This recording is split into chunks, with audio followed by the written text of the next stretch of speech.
everybody. My name is Matt Owens, and you're listening to another transmission from A Cult of Misfits. You can find me over on Instagram and Twitter. I just recorded a new Instagram Live if you're interested in checking that out. Or you can check out my podcast, A Cult of Misfits, on Spotify, Apple Podcasts, YouTube, and Amazon Alexa. I talk about the esoteric and ancient knowledge and the inward journey and consciousness and the nature of reality, all the fun stuff. So check out my podcast if you're interested in any of those things.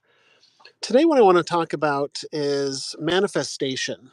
On my walk today, which is where I usually connect with the all that is and just sort of let flow in what needs to flow in. So today, manifestation was the topic du jour. So I want to dive into manifestation a bit and how there's a real possibility that it might just be a part of the matrix, that it might just be a part of the grand illusion that we're in. I want to talk about the ego and how the ego gets attached when manifestation is talked about. And I want to talk about free will a little bit.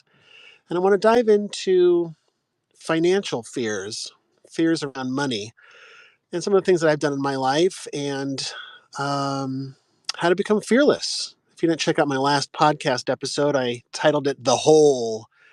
I talk about facing your fears. I watched an episode of Rick and Morty, which I break down and use as an analogy, diving into the hole in order to face your fears, and not being able to come out of the hole until you face your dang fears. So I could relate to that on many levels, and I think that may be what's happening here in the earth realm. So check out that episode if that sounds interesting to you. And let's dive into manifestation. It's always at the forefront of my mind, this whole manifesting thing. There are several things that I've talked about that I'm currently trying to manifest in my life. And I started thinking, I got this image of the tree, right? And the four seasons and how, perhaps we are like the tree wanting to manifest, blue skies and sunshine and, bluebirds chirping. But there are four seasons that the tree goes through, depending on your location, obviously, guys. Just stay with me here. Uh, Oftentimes we find ourselves in these places of darkness, the winter time, when all of our leaves have fallen off. Everything looks really bleak, really dark, really scary, perhaps. And during these dark times, I often find myself trying to manifest things, manifest my way out of this, right? Trying to practice with my mind and focus on it and do, intentions and all the things that the people online say to do, right? In order to manifest sunshine and happiness and abundance and all the things that I want. But all I see is this bleakness around me, right? And I was reminded by Spirit today on my walk that the tree doesn't manifest anything. The tree just is. The tree just experiences what's coming, and it's coming. The next season, the next chapter, it's around the corner. And everything points to this, right? The ancient knowledge points to this. Nature itself points to this. It just, everything is ever changing, right? Metaphorically and literally. And so, unlike the tree, rather than just being and experiencing and recognizing these patterns that are in our lives, that there's going to be a new season with sunshine and abundance, right? But then that also means that you're going to lose your leaves again, and it's going to be dark and scary again, and then it's going to be abundant again. This is the nature of these cycles that we go through in our life, in the cosmos, in this universe, right? And so Spirit suggested to me today that I just be like the dang oak tree.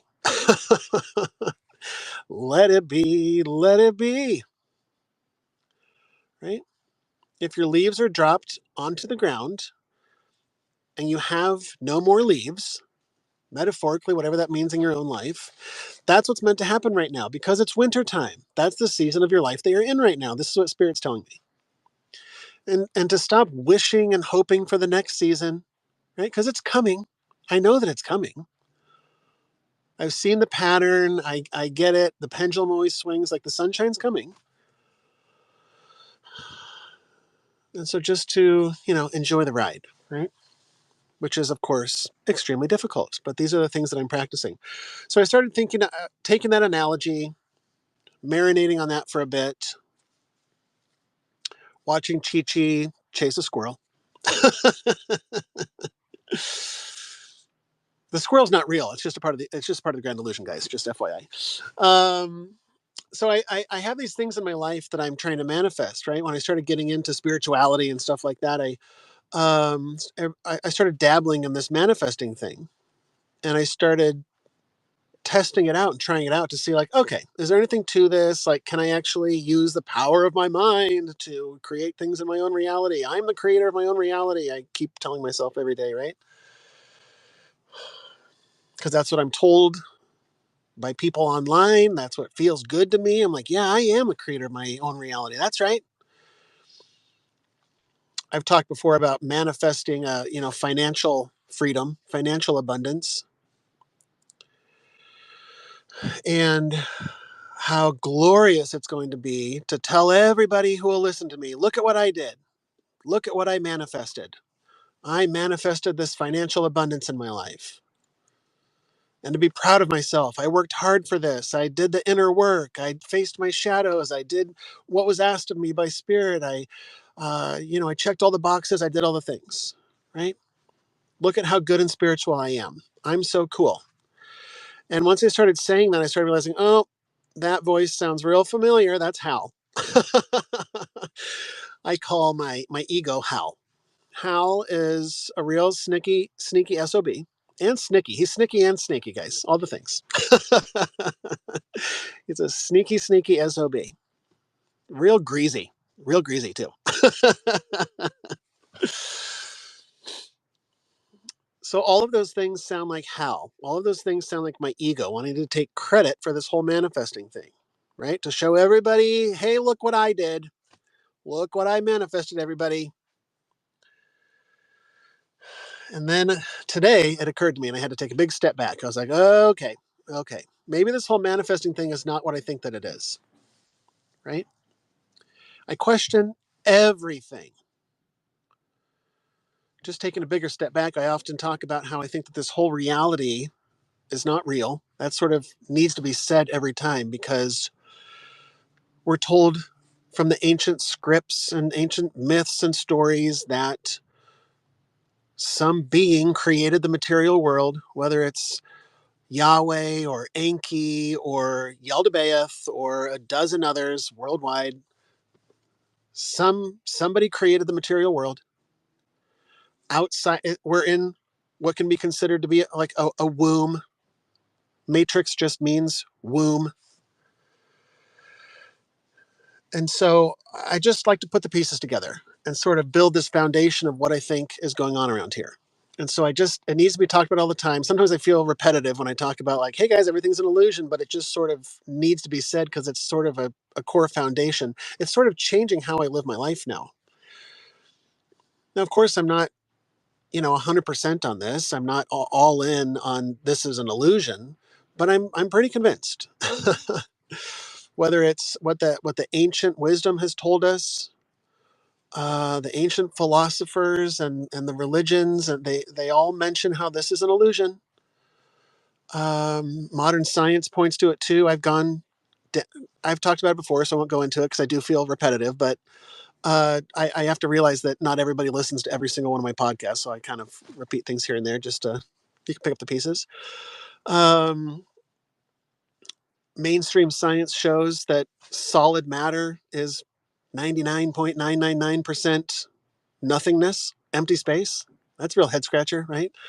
Um, the double slit experiment proving that reality doesn't exist unless there's something there to interact with it visually or auditorily or otherwise, right? Like, there's a lot of weirdness. So I've sort of put all the pieces together, and at this point I'm fairly convinced none of this is actually quote unquote real. I think that we're in some sort of a simulation or some bubble reality or a construct. Um, and so I try to base all of my philosophies and actions and beliefs based on that none of this is really real. So I started reading these scientific studies that were done. This is all related. That's why I'm going off on these tangents. These scientific studies that were done about the nature of free will. They had the subject, um, they would have a red light go off, and when the red light go off, the subject was supposed to then raise their hand. Okay, for example. And um, so the red light would go off, and what they noticed, what they were calculating was the subject would raise their hand and begin raising their hand into the air, and milliseconds after that, the brain would fire the synapses telling the arm to raise after it had already begun to raise into the air, insinuating that we don't have free will, that the arm raises when it is meant to raise, and the brain has to play catch up. The brain is like, oh, I did that. I raised that hand in the air. So it's questioning free will, right? That these studies have shown that, these actions that we take in our lives, physical or mental or otherwise, are predetermined. And many of the ancient philosophies also point to this, right? That free will may just be an illusion. And I'm starting to play with that idea. So let's say that free will is an illusion. Let's just say that everything in this whole reality is an illusion. I'm starting to question the nature of the universe. I'm starting to dive deep into quantum stuff, just stuff that's really over my head. So I got to really like take it slow. But there are theories out there that the universe that we're currently in is possibly finite. That this weird bubble that we're in, that was created by Yahweh or Yaldabaoth or whoever, Brad. You guys haven't heard of the deity named Brad? Look into it. Just kidding, I made it up. Don't look into it. That the universe is finite, and that outside of our universe, outside of the boundaries of our universe, is something we don't know. Question mark? Right? Real life outside of the veil of reality that we're in. So I'm saying all of this as a foundation that I think that everything in our known reality is an illusion, and therefore manifestation is an illusion, right? We think that we're manifesting this dream job or a new meaningful relationship or whatever it is you're trying to manifest, right? As soon as it manifests, your brain is like, oh, I did that. I'm a co-creator. Without realizing perhaps that that's just part of the illusion. In the same way that the brain says, oh, I lifted that hand into the air. No, you didn't. Science is showing that nope, no, you didn't, little guy, right? The mind is just an interface with this 3D realm, right? It doesn't necessarily know what's going on. It's the reptilian part of your brain. It's here to keep you alive. It's here to regulate things, right? Bodily and mentally, but it doesn't know how to go beyond that. And I think that that's by design. I think that it's a governor of sorts that's sort of restricting us, um, because we're not meant to break free from that yet, right? And I think, and we can start talking about reincarnation cycles and breaking free from those, achieving nirvana or whatever. Um, and so I'm starting to wonder if these things that I think I've manifested were really just always meant to be, right? Like these, I talk about destiny and fate and things like this, and I think that there are moments in our. I had to break this down. Like I think that there are moments in our lives, these big tentpole canon events in our lives, whether it's the death of a loved one, or a marriage, or the birth of a child, or a certain job or whatever. I think that many of those things are predestined. So then I take that a step further and say, like, well, if these major events in my life are predestined, then what's stopping me from taking it one step further and saying all of it is predestined? Right? And it sort of is at odds with me trying to manifest things because I'm frustrated that my manifestation hasn't come yet. Right? But I think that it just comes when it comes. I think that, like the oak tree, I don't have to necessarily do anything. I think that I'm on a pre-recorded life here. I think that God or my higher self or spirit or whatever created this simulation for myself in order to achieve certain things that I wanted to achieve. And so I think that my higher self, my omega, as I like to call it, I think that my omega wrote this whole story. That totally sounds like something that I would do, my higher self. I would totally, as I believe that we're infinite beings living in the 3D realm, that totally sounds like something I would do is write a little story for myself and then live through it for the expansion of my soul and my consciousness and things I can't really comprehend, right? So I'm starting to, why I'm talking about this too is because I get very frustrated sometimes when my manifestations don't come as quickly as I want them to or in the manner that I want them to. They never do. And so the broader, deeper topic here um, is really about patience and acceptance. Right? I think that really what we're truly meant to be doing, if we're meant to be doing anything at all other than just observing, is just accepting. Accepting what life throws at you, accepting the good and the bad, accepting the season that you're in, accepting that all of your leaves have fallen onto the ground, accept that you have an abundant life and your leaves are back and full of fruit and everything is going great. Um, because, in the spiritual communities and religious communities, oftentimes they say about prayers or manifesting that just consider that it's already done. It is already done. It is already written, which goes to the effect of we don't have free will. It's already done because it's already done. You just haven't gotten there yet, buddy. And you think that, I always think about this, another scientific test that they did with pigeons. They put these pigeons in a cage and they would give them food pellets randomly throughout the day.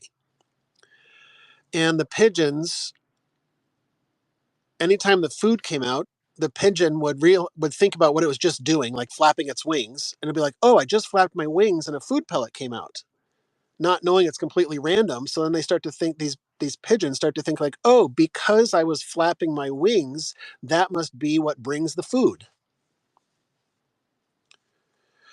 And I think about that often. I think about that often because I think that we're programmed in many ways, but in religious systems, they sort of preach. I grew up in a religious household, preach this idea that you have to do things in order to please God, right? You don't want to displease Him, so you have to do the good things and not the bad things. It sort of goes even further and deeper as real introspective today, guys, about this need that many of us have, that I have, that's why I'm talking about it, of needing approval from my parents, right? Even into adulthood. It's something that I've recently been working on breaking free from and working through that and not feeling the need to have their approval because I often don't. And learning to be okay with that, learning to to live my own life, not for their standards, but for my standards. And my life has gotten a lot better as I've worked through that. But it also translates to religion. Like, why am I always trying to impress this sky daddy? Is it disrespectful to call Yahweh sky daddy? That's okay. He is a loving being, apparently. So he'll love me no matter what I say. Um, it's seeking this approval from the deity, from the higher power, from the parent, right? It's all connected. So then if I'm breaking free from seeking my parents' approval, then why aren't I breaking free from seeking the approval of the divine, this divine being? All right, always trying to do the right thing so I don't fuck up. So my life isn't miserable. But I think it's already done. I think it's already written in the stars. I think there's so much. I was listening to a podcast yesterday on a side note about how the stars and the constellation, the position of the planets, the time you were born, has a lot to do with your personality in many deep ways. And the podcast was also talking about how there's been some looking into and correlation between your star charts, your star signs when you were born, and your physical looks. That certain certain things applied certain ways, and they had all these different, people who were born under these stars or that moon, whatever, right? They had certain facial features that were very similar. So I find that interesting. That I think that a lot of who we are as humans is pre-programmed, including our entire story. So we're also told by mainstream science, but also spirituality, that time is an illusion. There is no past, present, and future. And so, in another way, it's already done because the future is already here, somewhere out there, right? In space and time, and in ways that I can't fully comprehend. So, there's a future version of me that already has whatever it is that I want, that my heart desires. And it's just a matter of aligning yourself to that frequency, is what I'm told, is what I've talked about many times. And I'm starting to question that now. And I like to share these things with you because it's just, we get, as humans, we get real comfortable in our belief systems, whether it's a religious belief system or even a spirit. When I first started getting into spirituality, I thought like, oh, I've finally broken free from all that religious stuff, right? Now I'm finally on the true path, right? I can see the esoteric wisdom and knowledge. It resonates with my core, and I finally have seen the light. But it's just another system that I found myself in, right? I just hopped from one religious system over to a spiritual philosophical system. They're just systems. And it's real easy to latch onto them and proclaim them as truths because we don't question these things. And and as a part of my practice, I question everything regularly.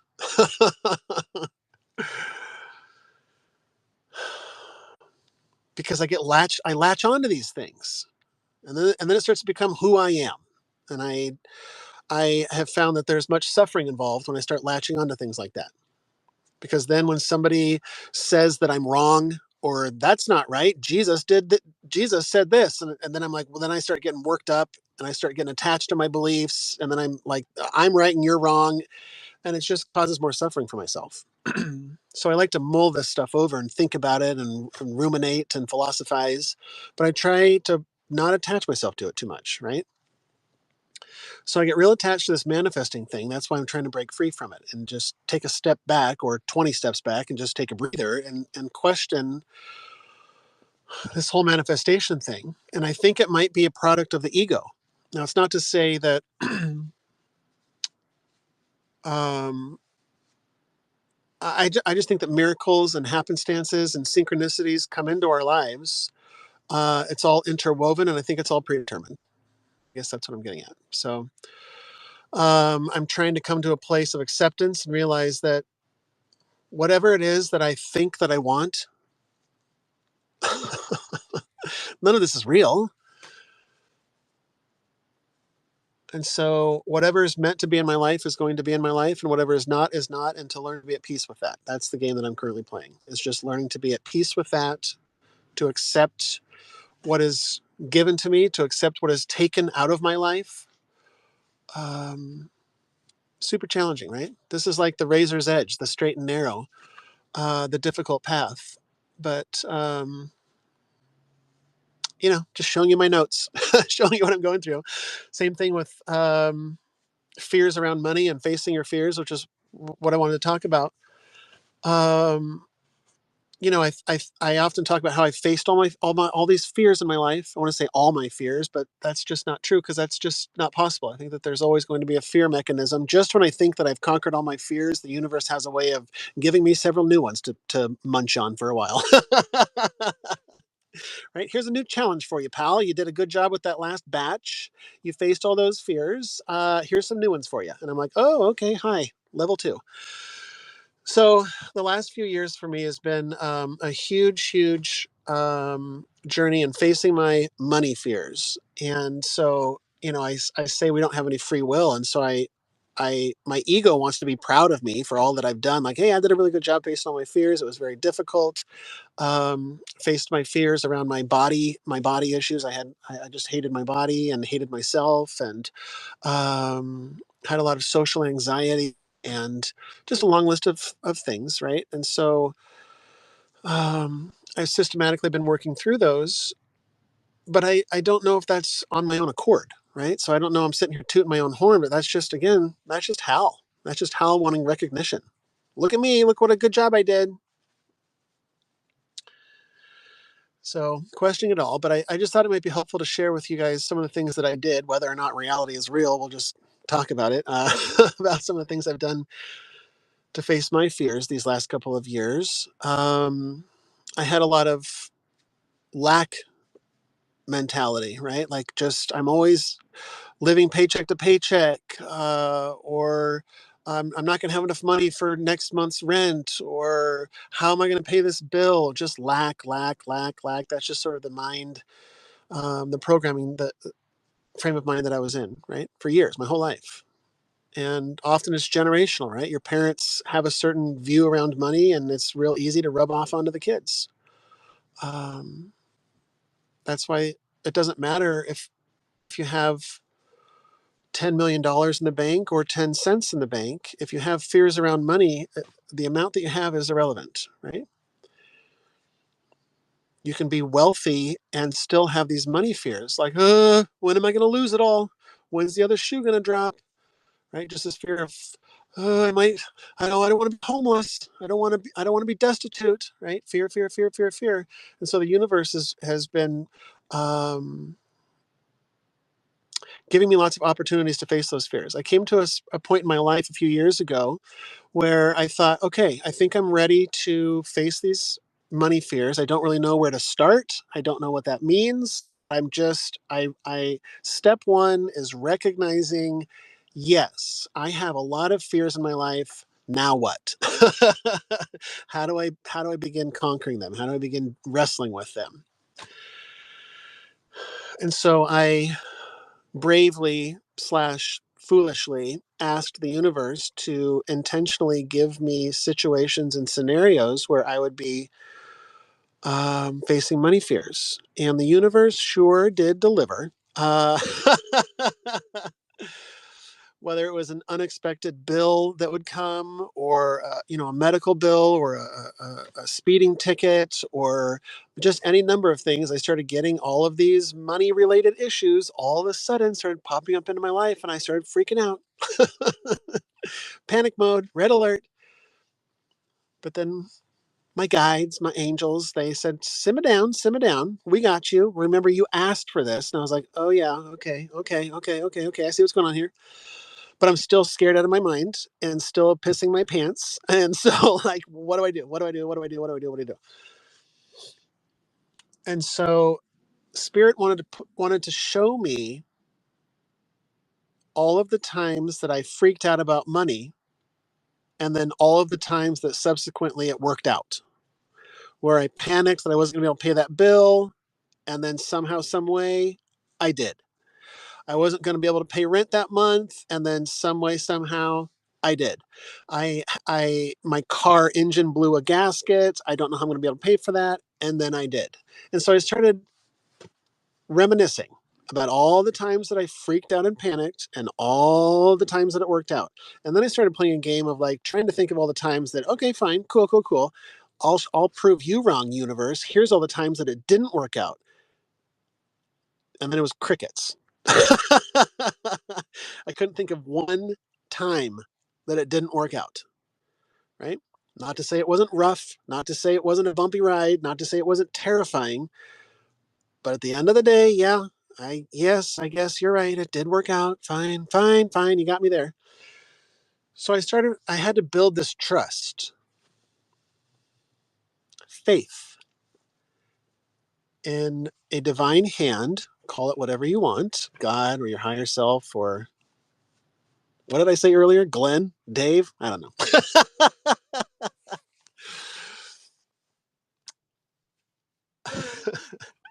I had to have faith and trust. I had to be shown that something out there has my back, financially speaking. And I went through some real hairy situations, right? Not having a job, not having a place to live, living out of my car, all of these situations that the universe lovingly put me in. I laugh and cry at the same time, right? Like, it's not fun. It's not easy. It's the most challenging thing that I ever have done, facing these fears, right? So once I built that foundation of trust with God, knowing that, okay, this is, you know, God's got a pretty good track record in my own life. That's all I'm speaking for, of these things just mysteriously, miraculously working out.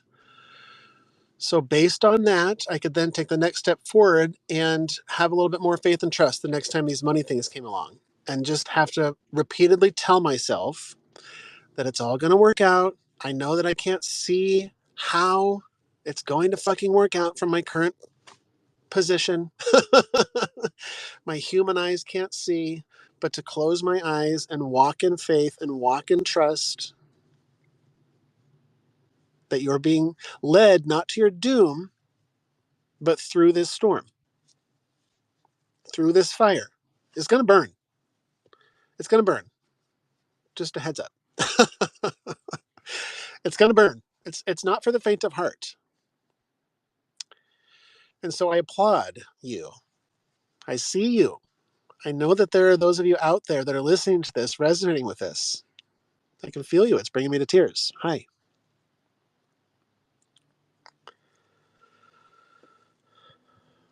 Early on in my journey, I had to have a real conversation with myself and say, like, we have an opportunity here to be fearless, to not let anything affect us in that way anymore, to not allow it to rock our boat anymore like it does, like it has. To put my foot down and say, no, I want to start facing my fears, and I don't know where to start. Just thinking about it scares the hell out of me, and asking for divine help, point me in the right direction, and then having the cojones to push forward and accept what the universe gives you. Because these money fears, or whatever it is that you're scared of, the universe gives it to you benevolently, puts you in these situations and scenarios. That's what this whole simulation matrix is a place to face our fears. That's a large part of it. I won't say it's the only component, but it's a major component. I don't think that we're allowed to advance to the next realm, heavenly realm, or whatever you want to call it, until we have purified ourselves. And I think this is part of the purification process, is cleansing all of these fears that we've attached to. They're all in our minds. That's what I had to remind myself often, is this is just all in my mind. It's all stories that I've told myself and chosen to believe, and it's about rewriting those stories. I wanted to start pursuing fearlessness. Great. How do I do that? Face my fears? Oh, shit. Okay, here we go. And I started getting better at it and better at it. Very slowly, guys. Very slowly. Not an overnight success. Still not even a success. Still working. Right? Such is eternity. But I think that once we recognize these things, recognize our fears, that's step one, is like, okay, I can see it now. I can see it for what it is. It's still scary, but at least I'm willing to look at it. Right? My whole life, I didn't even want to look at it. I didn't want to look at it, think about it. Nope, nope, no, no, no, no. Put my fingers in my ears. La, la, la, la, la, la. I don't want to talk about my money fears. But I noticed this in my own life, and I'm sure you're going to recognize it in your own, that the universe has a way of bringing things back into our lives over and over and over again until we learn the lesson. Because our soul has us here for that purpose, I believe. There are certain lessons that need to be learned, certain fears that need to be faced, and they're going to keep coming back until you face them. And the universe has a real good way of doing this. It's all just batting practice. It's about shifting my shifting it from a victimhood perspective of like, why does this shit always happen to me? Why is my life so terrible? Why are all these things happening to me? Shifting it and saying, thank you for all of these opportunities to grow.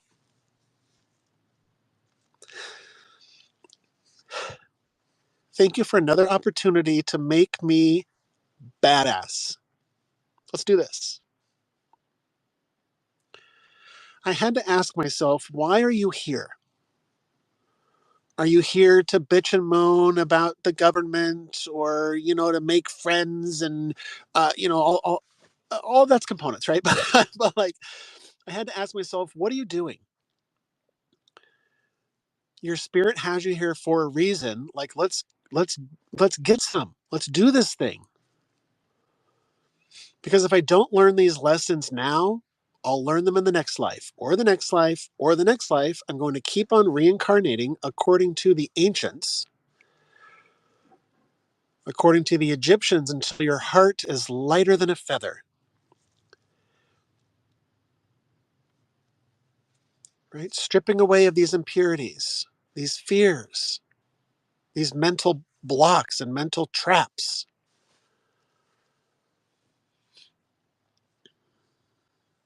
I want to be fearless. I want freedom from all of my fears.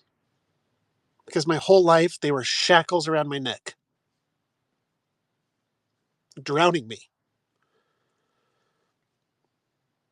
And I'm freeing myself from my own shackles of fear. And I know that it's scary. And I know that it's difficult. And I know that you don't want to do it if you're anything like me. But I want to encourage you that you can do it. We are never given things that we can't handle.